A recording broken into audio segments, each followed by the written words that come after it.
آپ اور تیز کر دیں عدالتوں میں، ہم عدالتوں میں ان کا مقابلہ کریں گے مقدمات کا. تو میں نے کہا ٹھیک ہے. تو 2 دن بعد انہوں نے جنگ کہنے لگا میں تیز کیا کرتا، وہ تو چلے گئے. تو یہ اس طرح کی جو صورتحال بنتی ہے، یہ میں نے اس لیے واقعات آپ کو بتائے ہیں کہ آدمی ماضی سے سیکھتا ہے. اس پس منظر میں پھر ڈسکشن ہو جاتی ہے. تو جب ایسی باتیں ہوتی ہیں، تردیدیں بھی آتی رہتی ہیں، لیکن لوگ جو ہیں وہ اس ٹو میں لگے رہتے ہیں، جرنلسٹ لگے رہتے ہیں نا کہ کیا بات ہو رہی کیا. اور ایک چیز جو کیبنٹ میں ڈسکس ہوئی میاں نواز شریف کی، جس میں مطلب یہ تو باتیں آ گئی ساری، ہم ڈسکس بھی کر چکے ہیں کہ پرائم منسٹر نے یہ کہا کہ ایک آدمی کیسے آ سکتا ہے جس کو سزا ہوئی ہو، وہ کیسے مطلب یہاں آ سکتا ہے، آئے گا تو ہم اس کو گرفتار کر لیں گے. تو یہ چیزیں خود حکومت کی جانب سے ایسی رومرز یا ایسے اطلاعات یا ایسی باتیں وفاقی وزراء جو ہیں وہ بیانات دیتے رہے کہ وہ آئیں ہم اور ان کا خاص استقبال طور کریں پر گے. شیخ رشید صاحب جب بیان دیتے ہیں تو وہ جذبات میں آ کے، اب 60 سال سے اوپر ہو گئی ہے ان کی عمر، لیکن اب بھی وہ جب جذبات میں آتے ہیں اپوزیشن کے حوالے سے تو وہ اپنے منہ سے ایسی باتیں کر دیتے ہیں.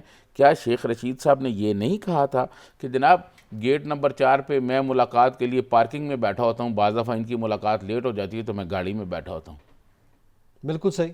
یہ تو وہ باتیں ہیں، یہ وہ باتیں ہیں جو شیخ رشید صاحب خود کرتے رہے ہیں. جب منسٹر اس قسم کی باتیں کریں گے تو پھر آپ مجھے بتائیں وہ شام کو ڈسکس نہیں ہوگا. جی بالکل ٹھیک ہے. یہ میں سمجھتا ہوں احتیاط کا افتخار بابر صاحب جو ہیں انہوں نے باتیں بہت زبردست کی ہیں آج، یقین کریں، اور کافی عرصے بعد ان کی پریس کانفرنس ہوئی ہے، کافی اس دفعہ تاخیر سے ہوئی ہے.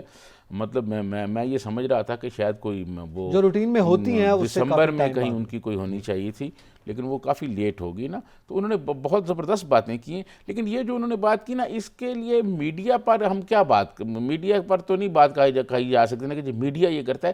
ایک وزراء کی فوج جب اس قسم کی بات کرے گی، وزراء کی فوج جب ایسے بیانات دے گی تو پھر آپ بتائیں اس میں ہم ڈسکس نہیں کریں گے تو کیا کریں گے. اچھا اب یہ جو میاں نواز شریف کا اور ڈیل والا باتیں ہیں، یہ باتیں نکلیں، اب ظاہر ہے یہ کہا جا رہا ہے کہ اس میں اسٹیبلشمنٹ تو نہیں ہے، اس میں اداروں کو خواہ مخواہ بدنام نہ کیا جائے. یہ حکومت چونکہ جیسے ابھی آپ نے حوالہ دیا وہ خود باتیں، فرق حبیب صاحب روز بیان دے رہے ہیں، شہباز گل صاحب دے رہے ہیں، مختلف شخصیات کے یہ بیانات آتے رہے، اس کے بعد یہ معاملہ زیادہ ابھرا. پھر دوسری جانب سے جاوید لطیف صاحب نے یہ کہا تھا کہ وہ واپس آ رہے ہیں، تو اس وجہ سے بھی یہ بات سامنے آئی ہے. لیکن اب کیا ترجمان پاک فوج کی اس بیان کے بعد کم سے کم سیاسی جو ایک بھونچال کی سی کیفیت تھی وہ تھم گیا ہے، واپسی کے حوالے سے خبریں رک گئی ہیں؟ میں سمجھتا ہوں دیکھیں پاکستان ایسا ملک ہے، اس میں اگلے 24 گھنٹے میں بھی کوئی نئی بات سامنے آ سکتی ہے، کچھ فائنل نہیں کہا جاتا. لیکن میں یہ سمجھتا ہوں کہ آج جس طرح D G I S P R general Iftikhar Babar صاحب نے بڑی وضاحت سے بات کر دی، اس کے بعد یہ ایشو ختم ہو جانا چاہیے کہ میاں نواز شریف کا، وہ جس طرح شیخ رشید صاحب کہتے ہیں نا کہ کوئی چانس نہیں ہے پاکستان کی سیاست میں، وہ نہیں آ سکتے، وہ بھی ان کا مطلب ایسی ڈیل ویل کا کوئی بات نہیں ہے. اور اگر میاں صاحب آئیں گے تو وہ جیل جائیں گے، عدالتوں میں ان کے مقدمات ہیں، وہ ان کو فیس کریں گے. تو وہ یہ جو باتیں ہیں یہ دونوں جانب سے جو پھیلائی جا رہی تھیں، میں سمجھتا ہوں آج ان کو ختم ہو جانا چاہیے. آج کے بعد اس پر مزید گفتگو نہیں ہونی چاہیے. توڑ گئی ہیں. اور یہ بالکل انہوں نے ٹھیک کہا، میں سمجھتا ہوں بالکل ٹھیک کہا جنرل افتخار بابر نے کہ اسٹیبلشمنٹ کو نہیں درمیان میں کرنا چاہیے. دیکھیں نہیں، یہ بھی واضح ہو گیا میاں صاحب واپس نہیں آ رہے. نہیں دیکھیں میاں صاحب کا واپس آنا نہ آنا وہ تو ایک الگ معاملہ ہے کہ وہ آئیں، بے شک ملک ہے ان کا، جی آ جائیں، وہ 3 دفعہ پرائم منسٹر رہے ہیں، کون روک سکتا ہے ان کو. لیکن یہ کہنا ہے کہ جی وہ ڈیل کر کے آ رہے ہیں، یہ ڈیل ان کے اسٹیبلشمنٹ کو ساتھ کر رہی ہے، وہ ایسی کوئی بات نہیں. اس کی آج بالکل کلیئرنس ہوگی. پھر وہ مریم اورنگزیب صاحب نے جیسے کہا تھا ان کا ڈاکٹر جو اجازت دے گا تو وہ آ جائیں گے. وہ بس جب ان کو ڈاکٹر اجازت دے گا تو پھر وہ دیکھتے رہتے ہیں، وہ پھر آگے چلتی رہے گا سلسلہ. لیکن آج میں سمجھتا ہوں یہ بات بالکل کلیئر ہو گئی ہے اور انہوں نے بہت زبردست بات کر دی ہے تاکہ یہ اب بحث جو ہے یہ ختم ہو جائے. اچھا اس کے ساتھ ساتھ آج ترجمان پاک فوج نے بڑی اہم باتیں کی ہماری داخلی سیکیورٹی کے حوالے سے، بالخصوص جو افغانستان کی سچویشن ہے، وہاں پہ فینسنگ کا معاملہ ہے کہ بارڈر پر جو باڑ لگائی جا رہی ہے افغانستان کا، انہوں نے کہا کہ وہ 90+% تقریباً 95% کیا کہا گیا کہ وہ مکمل ہو چکی ہے. پاک ایران بارڈر پر جو ہماری باڑ ہے وہ بھی 71% ان کے بقول مکمل ہو چکی ہے. تو ایک بڑا کام جو ہے وہ کیا گیا ہے. تو یہ تو صورتحال ظاہر ہے ان کے جو کارکردگی ہے انہوں نے بتایا ہے. اس کے ساتھ ساتھ انہوں نے ایک بات کی، کل عدم ٹی ٹی پی کے ساتھ گفتگو جس پہ موجودہ حکومت پہ بڑی تنقید ہوتی رہی، انٹرنیشنل میڈیا میں بڑی تنقید ہوتی رہی، اس پہ آج واضح کیا ترجمان پاک. انہوں نے کہا وہ افغان حکومت کی درخواست پر ڈائلاگ ہوا تھا، لیکن 9 دسمبر سے ان کے ساتھ سیز فائر کا معاہدہ جو ہے وہ ختم ہو چکا ہے. تو اب کیا اس سے یہ ٹی ٹی پی جو کالعدم جماعت ہے اس کے خلاف یہ کہا جا رہا ہے ہمارے پاک فوج کی جانب سے کہ اب کسی قسم کا سیز فائر نہیں ہے، اگر کوئی ایسا دہشت گردی میں کوئی ملوث پایا گیا تو سخت اقدامات کیے جائیں؟ دیکھیں میں آپ کو عرض کروں کہ انہوں نے آگے یہ بتایا کہ بہت سے آپریشن کیے گئے جی جس میں ہمارے نوجوان بھی شہید ہوئے، لیکن انہوں نے بہت زیادہ دہشت گردوں کو بھی بھڑکا دیا ہے. تو میں سمجھتا ہوں کہ دہشت گرد بھی بہت سارے مارے گئے ہیں. اگر کوئی پاکستان کے آئین، پاکستان کے قانون کو اس سے ہٹ کے کوئی کام کرے گا تو اس کے خلاف ایکشن ہوگا. یہ نہیں ہو سکتا کہ کوئی جناب جو ہے وہ گروپ یا کوئی جتھا، آج انہوں نے کہا نا کہ کوئی جتھا یا گروپ جو ہے وہ کوئی طاقت یا اسلحہ یا ایسی کوئی چیز استعمال کرے، اس کو نہیں کرنے دیا جائے گا. یہ بالکل واضح ہے. طاقت کا استعمال صرف ریاست کا استحکام طاقت کا استعمال صرف ریاست کرے گی، اور انہوں نے یہ واضح کہہ دیا ہے. اور اب ٹی ٹی پی کیا بیچتی ہے اور باقی کیا بیچتے ہیں، جو بھی ہوگا اگر وہ پاکستان کے آئین اور قانون کے مطابق رہیں گے تو ٹھیک ہوگی بات، اگر نہیں رہیں گے تو پھر ریاست ایکشن لے گی ان پر. اچھا، اسی پہ چونکہ فینسنگ کی بات کی جا رہی ہے، باڑ لگانے کے معاملے پہ گزشتہ دنوں اکا دکا واقعات بھی ہوئے ہیں اور اس کی کچھ ویڈیوز بھی ایسے وائرل ہوتی رہی ہیں، لیکن بذات خود یہ جو کام پاک فوج کر رہی ہے پاک افغان بارڈر پر باڑ لگانے کا، پاک ایران بارڈر پر باڑ لگانے کا، اس کے کیا آپ اثرات دیکھ رہے ہیں؟ یہ کتنا بڑا تاریخی اقدام میں ہے؟ سمجھتا ہوں آج جنرل افتخار بابر صاحب نے یہ کہا کہ وہ بالکل جو معینہ مدت ہے اسی میں لگے گی. اب دیکھیں جو شرپسند عناصر ہوتے ہیں نا، وہ چھوٹی موٹی وارداتیں ڈالتے رہتے ہیں، اور جب انہوں نے آج بتایا کہ ایک چیک پوسٹ سے دوسری چیک پوسٹ کے درمیان 10-12 کلومیٹر کا جو ہے وہ فاصلہ ہے، پہاڑی علاقہ ہے، 7 سے 8 کلومیٹر کا. ایک دو دفعہ میں گیا ہوں افغان بارڈر پہ نا، وہ بہت بہت دشوار راستہ ہے. تو اس میں یہ جو چھوٹے موٹے گروپ ہیں یہ کچھ چھوٹی موٹی واردات ڈالتے ہیں. تو اس چھوٹی موٹی واردات کو یا اس واقعہ کو یہ نہیں سمجھنا چاہیے کوئی افغان گورنمنٹ یا پاکستان کے درمیان کوئی اختلاف ہے، یہ ایسا ہے. واردات تو آپ کو پتہ ہے یہ دہشت گرد ہر جگہ بیٹھے ہوئے نا، اپنے اپنے وہ کرتے رہتے ہیں. تو ایسی کوئی صورتحال نہیں ہے. وہ باڑ بھی لگے گی، اور میں سمجھتا ہوں کہ ہم اپنے جو بارڈر ہے اس بارڈر میں جو پاکستان کے مفاد میں جو اقدامات ہوں گے وہ ہم کریں گے. آج ہمارے ڈی جی ISBR نے بالکل کلیئر میسیج دے دی ہے، اور کوئی ایسی بات نہیں. اور دیکھیں پاکستان کے دشمن جو ہیں وہ چاہتے ہیں کہ پاکستان کے عوام اور پاکستان کے اداروں کے درمیان غلط فہمیاں پیدا ہوں، اور پھر ایک آپ کو پتہ ہے مجاہد بیٹھے ہوئے ہیں سوشل میڈیا پر، ٹویٹر پر، وہ پھر شروع ہو جاتے ہیں. مطلب کچھ ملک سے باہر بیٹھے ہوئے ہیں، کچھ ملک کے اندر بیٹھے ہوئے ہیں، ان کے اپنے اپنے ایجنڈے ہیں. لیکن میں سمجھتا ہوں کہ پاک فوج کے ساتھ جو ہے وہ پوری قوم کھڑی ہوئی ہے، اور پوری قوم جو ہے وہ پاک فوج کے ساتھ ہے، اور ہمیشہ رہی ہے. بالکل ہمیشہ رہی ہے. ٹھیک ہے. اور میں سمجھتا ہوں کہ جو ہمارے کام ہیں وہ ہم کریں گے، اور کوئی اگر میلی آنکھ کی طرف پاکستان کی طرف دیکھے گا میلی آنکھ سے تو اس کی آنکھ نکال دی جائے گی. اچھا، اس کے ساتھ ساتھ انہوں نے کہا کہ ہمارے ظاہر ہے جو اہم ادارے ہیں ان کے خلاف ایک منظم سازش ہو رہی ہے. یقینی طور پر انڈیا بھی کرتا ہے، کشمیر کا معاملہ بھی ہے، اور بیرون ملک کچھ عناصر کا بھی انہوں نے حوالہ دیا ہے. تو اس حوالے سے موجودہ حکومت کا یا ہمارا جو اس وقت ہم رویے کی بات کریں، کیونکہ آج ایک مرتبہ پھر پاک فوج کے ترجمان کی جانب سے یہ کہا گیا کہ منظم سازش کی جا رہی ہے، بار بار بدنام کرنے کی کوشش کی جاتی ہے. دیکھیں میں آپ کو عرض کروں، جو انڈیا ہے نا وہ تو ہمارا دشمن ہے. وہ دشمن کوئی نہ کوئی واردات کرتا رہتا ہے. آج انہوں نے ایک آدمی کا بتایا کہ وہ زندہ ہے اور اب کشمیر کے ایک گاؤں میں ہے، لیکن انہوں نے نام بھی بتایا اس کا، شادرہ میں وہ موجود ہے کشمیر کے گاؤں، انہوں نے اس کو مردہ کہہ دیا تھا. اور دہشت گرد اور پتہ نہیں کیا کچھ کہا. انڈین جو ہے نا بنیادی طور پر پروپیگنڈا بہت کرتے ہیں، پروپیگنڈا میں بہت مطلب تیز ہیں. تو میں سمجھتا ہوں کہ ہمیں بھی ان کے پروپیگنڈا کا ایک جواب دینا چاہیے، نہ کہ ان کے پروپیگنڈا کو آگے بڑھانا چاہیے. ہمارے سوشل میڈیا پہ جو لوگ بیٹھے ہوئے ہیں نا کچھ اس قسم کا کرتے ہیں، ایسا نہیں کرنا چاہیے. کیونکہ پاک فوج جو ہے ایک عظیم فوج ہے، اور یہ فوج جو ہے یہ ملکی ضمانت، ملکی سلامتی کی ضمانت ہے. یہ پاک فوج کے نوجوان ہی ہیں جو بارڈر پہ کھڑے ہوتے ہیں اور ہم رات کو سوتے ہیں، اور بڑے بڑے چھوٹی چھوٹی عمر کے آپ نے دیکھا نوجوان جو ہے شہید ہوتے ہیں، بچوں جیسے ہیں، ہمارے بچوں جیسے وہ بچے ہیں. تو میں سمجھتا ہوں کہ پاک فوج کی بڑی قربانیاں ہیں، اور پوری قوم جو ہے وہ پاک فوج کے ساتھ کھڑی ہے، شانہ بشانہ کھڑی ہوگی. پہلے بھی کھڑی رہی ہے اور آئندہ بھی کھڑی رہے گی. اسی کے ساتھ ہی یہاں پہ وقت ہوا ایک بریک کا، ہمارے ساتھ رہیے گا.